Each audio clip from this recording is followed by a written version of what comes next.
കേളകം പഞ്ചായത്തിലെ അടക്കാത്തോട് വാളുമുക്കിൽ കാട്ടാന ജനവാസ കേന്ദ്രത്തിലിറങ്ങിയത് നാട്ടുകാരിൽ ഏറെ നേരം പരിഭ്രാന്തി സൃഷ്ടിച്ചു. ജനവാസ കേന്ദ്രത്തിലിറങ്ങിയ കാട്ടാനയെ വനപാലകരും നാട്ടുകാരും ചേർന്ന് തിരികെ വനത്തിലേക്ക് മടക്കിവിട്ടു.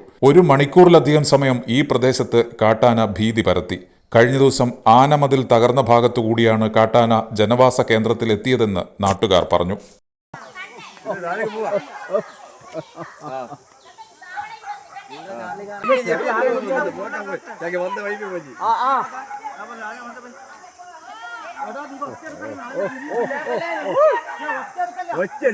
നിങ്ങൾ കൂട്ടലി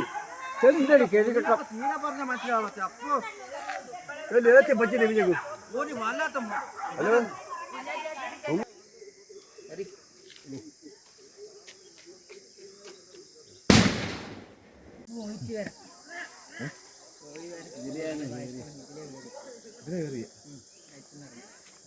ഇതിനെ